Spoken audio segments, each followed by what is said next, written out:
마상우 씨는 줄을 살피다가 갑자기 이지훈 씨를 가리키며 비웃으며 말했습니다. 우와, 소처럼 큰 가슴. 이렇게 큰 여자는 처음 보네?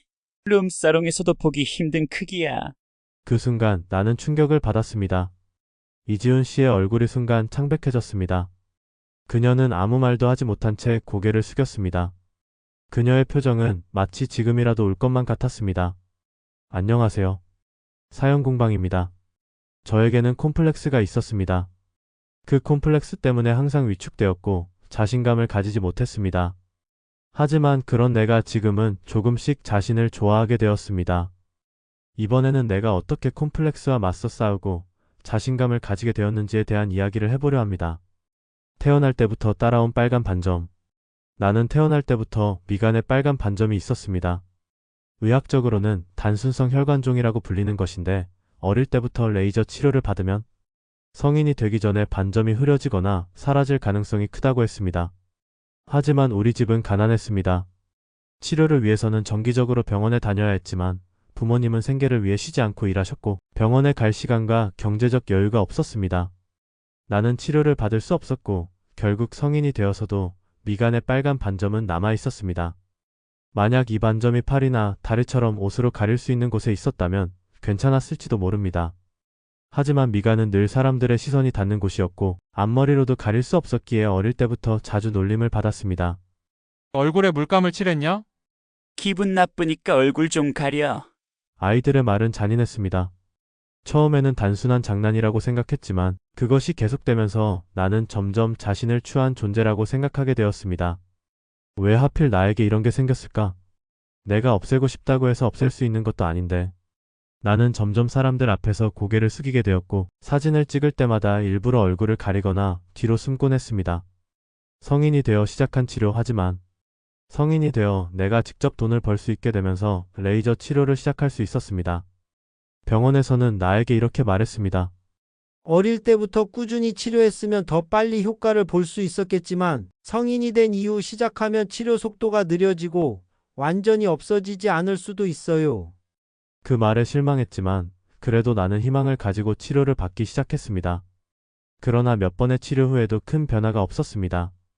반점의 색이 아주 조금 연해진 것 같긴 했지만 여전히 거울을 보면 붉은색이 선명하게 보였습니다. 나는 평생 이걸 가지고 살아야 하는 걸까? 이런 생각이 들 때마다 마음이 무거워졌습니다. 나는 고등학교를 졸업하고 주유소에서 일하기 시작했습니다. 솔직히 말하면 공부를 계속하고 싶은 마음도 있었습니다. 하지만 집이 가난했기 때문에 빨리 돈을 벌어야 했습니다. 대학에 진학하면 장학금을 받을 수도 있었겠지만 나는 어릴 때부터 돈을 벌어 치료비를 마련하는 것이 최우선이라고 생각했습니다. 그러나 주유소에서도 미간의 빨간 반점 때문에 또다시 괴롭힘을 당했습니다. 추하니까 손님 앞에 나가지 마. 이상하게 생긴 얼굴로 손님 응대하면 우리 이미지 안 좋아진다. 대신 나는 주유소에서 가장 힘든 일들을 떠맡게 되었습니다. 기름때가 묻은 바닥을 닦고 창고에서 무거운 짐을 나르는 일. 동료들은 손님이 없을 때 잡담을 하거나 쉬고 있었지만 나는 항상 일손이 부족한 곳에서 묵묵히 일해야 했습니다. 하지만 그런 상황에서도 나는 버텼습니다. 이 주유소에서라도 돈을 벌지 못하면 나는 갈 곳이 없었으니까요. 그러던 어느 날 갑자기 해고 통보를 받았습니다. 손님들에게 불만이 들어왔어. 내 얼굴이 불쾌하다고 하더라. 그 말을 듣는 순간 머릿속이 하얘졌습니다. 죄송합니다. 다시는 마스크라도 쓰고 근무하겠습니다. 나는 필사적으로 사정을 했지만 상사는 냉정했습니다. 미안하지만 우리도 서비스업이라 어쩔 수 없어. 그렇게 나는 일방적으로 해고당했습니다. 나는 상사를 원망하지 않았습니다. 손님의 반응도 이해할 수 있었습니다. 하지만 나는 왜 이런 이유로 해고당해야 하는 걸까? 억울함과 분노가 한꺼번에 몰려왔습니다. 나는 해고된 후 구직 사이트를 뒤지며 일자리를 찾기 시작했습니다. 우리 집은 생활이 어려웠기 때문에 나는 하루라도 빨리 새 일자리를 찾아야만 했습니다. 하지만 주유소에서의 경험은 내게 깊은 트라우마로 남았습니다. 내가 서비스업에서 일하는 한 같은 일을 또 겪을 수도 있다. 나는 다시는 사람을 직접 응대하는 서비스직에는 지원하지 않겠다고 결심했습니다. 그래서 손님과의 접촉이 적은 직업을 찾기 시작했습니다. 하지만 면접을 볼 때마다 면접관들은 내 얼굴을 빤히 쳐다보았습니다. 우리는 고객을 상대하는 일이 많아서 괜찮으시겠어요? 화장으로 가릴 생각은 없나요? 나는 아무리 노력해도 면접에서 계속 떨어졌습니다. 역시 이 빨간 반점이 있으면 취업이 어렵구나. 나는 점점 자신감을 잃어갔습니다. 그렇게 몇 개월을 힘겹게 보내던 중 드디어 나를 받아주는 곳이 생겼습니다. 자동차 부품을 다루는 작은 회사의 사무직으로 취직을 하게 되었습니다. 손님과의 접촉이 없고 컴퓨터와 마주하는 일이 많았습니다. 이번에는 괜찮겠지. 나는 새로운 희망을 품고 출근을 시작했습니다. 이전 직장에서와 달리 새 직장에서는 아무도 나를 차별하지 않았습니다. 처음에는 미간의 빨간 반점을 보고 놀라는 사람들도 있었지만 시간이 지나자 아무도 신경 쓰지 않았습니다. 그리고 이곳에서 나는 이지훈이라는 사람을 만났습니다. 그녀는 나보다 3살 많은 내 교육 담당자였고 처음부터 나를 따뜻하게 대해 주었습니다. 강민우 씨, 여기 서류는 이렇게 정리하면 돼요. 이 부분에서 어려운 점 있으면 언제든 물어보세요. 처음에는 단순한 업무적 관계였지만 그녀는 나를 도와주면서 점점 가까운 사람이 되었습니다. 그러던 어느 날 야근을 하던 중 나는 용기를 내어 내 이야기를 꺼냈습니다. 사실 난 이 미간의 빨간 반점이 콤플렉스예요. 나는 어릴 때부터 겪었던 일들과 주유소에서 차별받았던 이야기들을 그녀에게 털어놓았습니다. 이지훈 씨는 아무 말 없이 가만히 내 이야기를 들어주었습니다. 이야기가 끝난 후 그녀는 조용히 말했습니다. 이야기해줘서 고마워요. 그 말이 너무나도 따뜻하게 느껴졌습니다. 그리고 그녀도 조용히 입을 열었습니다. 사실 저도 콤플렉스가 있어요. 서로의 콤플렉스를 공유하며 가까워지다. 이지훈 씨는 잠시 말을 고르듯 침묵하더니 조용한 목소리로 말을 이어갔습니다. 남자들에게는 말하기 어려운 이야기지만 강민우 씨를 믿고 말할게요. 저는 가슴이 커요. 솔직히 예상하지 못한 이야기였습니다. 하지만 그녀의 표정을 보니 내게 진지하게 털어놓는다는 걸 알 수 있었습니다. 어릴 때부터 남들보다 가슴이 컸어요. 초등학교 고학년 때부터 친구들에게 놀림을 받았고 남자아이들은 소처럼 크다거나 볼링공 같다면서 조롱했어요. 그녀는 쓴웃음을 지으며 말을 이어갔습니다. 너무 부끄러워서 천으로 가슴을 꽉 조여 묶어보기도 했어요. 다이어트를 하면 작아질까 싶어 억지로 굶기도 했고요. 하지만 아무것도 변하지 않았어요. 그녀의 목소리는 차분했지만 그 안에 담긴 무게는 가볍지 않았습니다. 성인이 된 후에는 주변에서 대놓고 말하는 일은 줄었지만 여전히 사람들의 시선이 부담스러워요. 가끔은 남자들이 대놓고 쳐다보거나 이상한 농담을 할 때도 있고요. 그럴 때마다 정말 불쾌하고 힘들어요. 나는 그녀의 말을 가만히 들었습니다. 그녀의 이야기는 내가 살아온 것과는 다르지만 감정적으로는 너무나도 공감되었습니다. 세상의 기준에 벗어난다는 이유로, 사람들의 시선이 불편하다는 이유로 우리는 상처받아야 했습니다. 그런데 말이에요. 그녀가 부드러운 미소를 지었습니다. 저는 요즘 조금씩 생각이 바뀌었어요. 어떻게요? 이건 제 몸이고 저는 이 모습 그대로 살아가야 하잖아요. 남들이 뭐라고 하든 결국 저는 저로서 살아야 하니까요. 나는 그 말에 깊이 공감했습니다. 나도 결국 내 모습 그대로 살아야 했다. 그렇게 우리는 서로의 콤플렉스를 공유하며 조금 더 가까운 사이가 되었습니다. 어느 날 우리 회사와 거래가 있는 회사의 마상우라는 사람이 찾아왔습니다. 그는 우리 회사의 중요한 고객이었지만 말투와 행동이 매우 오만했습니다. 커피 좀 사와요. 이 브랜드 걸어. 서류? 귀찮으니까 나중에 보내요. 그는 마치 우리가 그의 하인이라도 되는 것처럼 행동했습니다. 그리고 그날 사건이 벌어졌습니다. 그가 돌아갈 때 직원 전원이 배웅을 나오라는 요구를 했습니다. 우리는 그의 요구대로 줄을 서서 배웅했습니다. 그런데 그 순간 마상우 씨는 줄을 살피다가 갑자기 이지훈 씨를 가리키며 비웃으며 말했습니다. 우와, 소처럼 큰 가슴. 이렇게 큰 여자는 처음 보네? 룸사롱에서도 보기 힘든 크기야. 그 순간 나는 충격을 받았습니다. 이지훈 씨의 얼굴이 순간 창백해졌습니다. 그녀는 아무 말도 하지 못한 채 고개를 숙였습니다.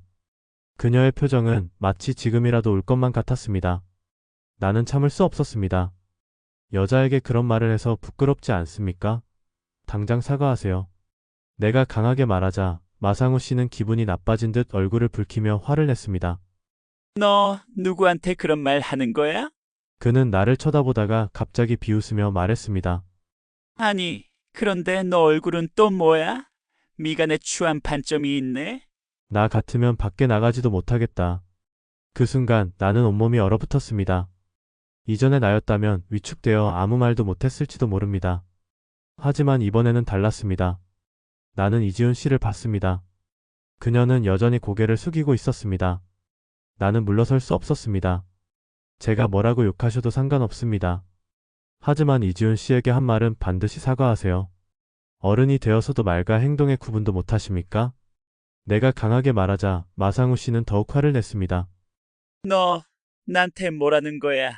이 회사와의 계약 어떻게 되는지 보자고. 앞으로 사과해도 절대 계약은 없을 줄 알아. 기억해도. 그렇게 말하고 그는 회사를 떠났습니다. 나는 상사에게 사과했습니다. 우리 회사의 중요한 고객이었기 때문에 그의 회사와 계약이 끊기면 큰 타격이 될 것이었습니다. 하지만 상사는 나를 나무라지 않았습니다. 내 행동을 이해한다. 신경 쓰지 마. 그는 그렇게 말했지만 덧붙였습니다.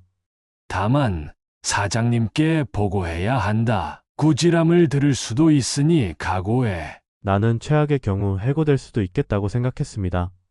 하지만 내 행동을 후회하지 않았습니다. 나는 콤플렉스를 비난받는 고통이 얼마나 큰지 누구보다 잘 알고 있었습니다. 그래서 마상우 씨의 말을 그냥 넘길 수 없었습니다. 며칠 후 나는 사장님에게 불려갔습니다.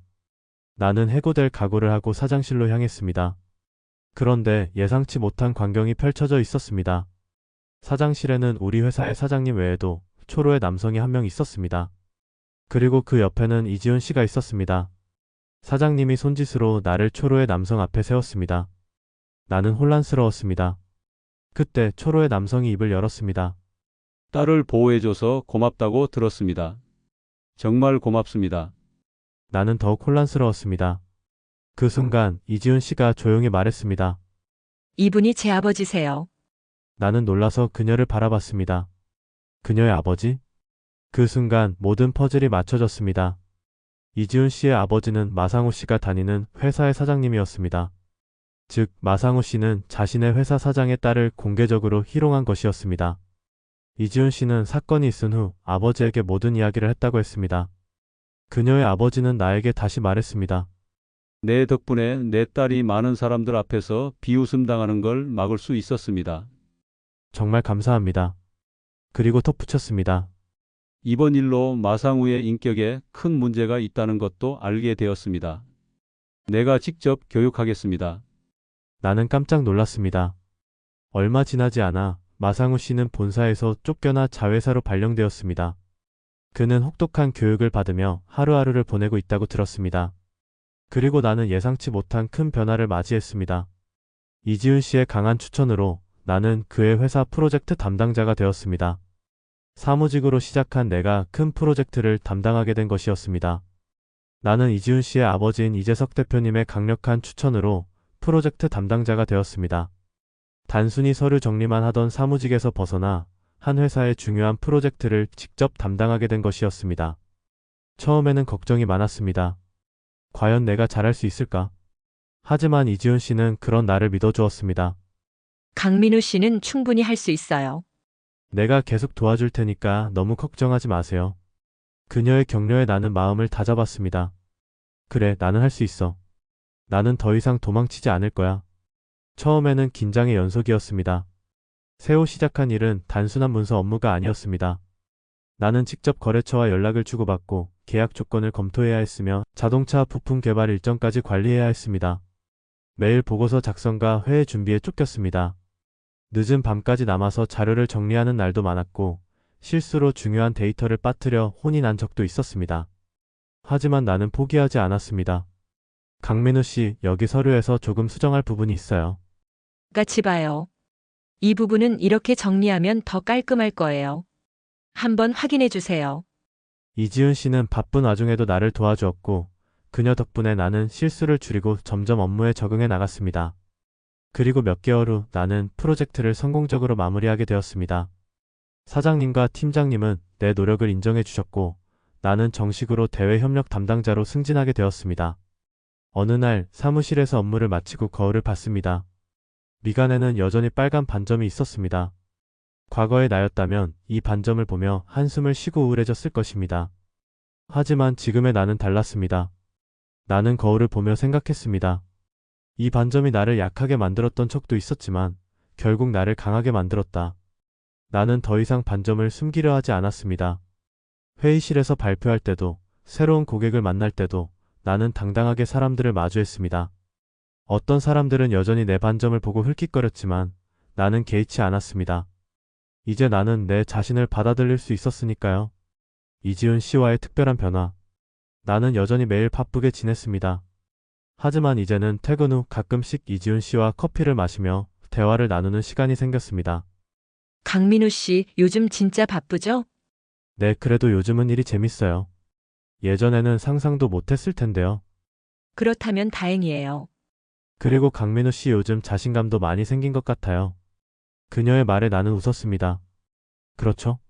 사실 저도 그렇게 생각했어요. 과거에 나는 자신을 부끄러워했고 숨기려고만 했습니다. 하지만 지금은 나를 인정해주는 사람들이 생겼고 무엇보다도 나 자신을 받아들일 수 있게 되었습니다. 그리고 나는 어느 순간부터 이지훈 씨를 향한 내 마음이 변하고 있다는 걸 깨달았습니다. 그녀를 보면 편안했고 그녀와 함께하는 시간이 즐거웠습니다. 그런데 어느 날 그녀가 뜻밖의 말을 했습니다.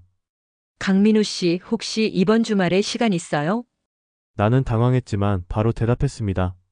네, 있어요. 무슨 일인데요? 그녀는 살짝 미소를 지으며 말했습니다. 그럼 저랑 같이 어디 좀 가요. 가고 싶은 곳이 있어요. 나는 그 말을 듣고 가슴이 두근거렸습니다. 이건 데이트 신청인가? 진정한 자신감을 얻다. 주말이 되자 나는 이지훈 씨와 함께 서울의 한 전시회를 보러 갔습니다.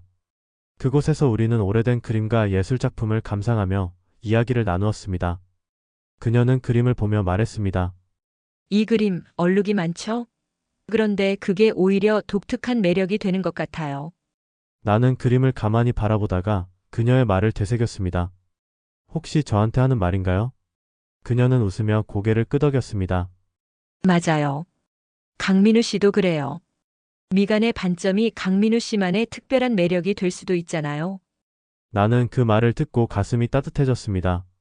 과거에 나는 이 반점을 단점이라고만 생각했습니다. 하지만 이제는 그것을 있는 그대로 받아들이고 나만의 일부로 인정할 수 있게 되었습니다. 그리고 그녀가 덧붙였습니다. 그리고 저는 강민우 씨를 있는 그대로 좋아해요. 그 말을 듣는 순간 내 심장은 크게 뛰었습니다. 나는 그녀를 바라보며 조용히 대답했습니다. 저도 그래요. 그날 이후 우리는 연인이 되었습니다. 나는 여전히 바쁜 하루하루를 보내고 있습니다. 미간의 빨간 반점은 여전히 남아있지만 이제는 그것이 내 삶을 방해한다고 생각하지 않습니다. 이제 나는 더 이상 사람들의 시선을 두려워하지 않습니다. 나는 나 자신을 받아들이고 사랑하는 사람들과 함께 성장해 나갈 것입니다. 과거의 나는 사람들의 시선에 위축되었고 자신감을 잃었었습니다. 하지만 지금의 나는 나로서 당당하게 살아갈 것입니다. 그리고 나를 있는 그대로 사랑해주는 사람들과 함께 더욱 빛나는 미래를 만들어 갈 것입니다.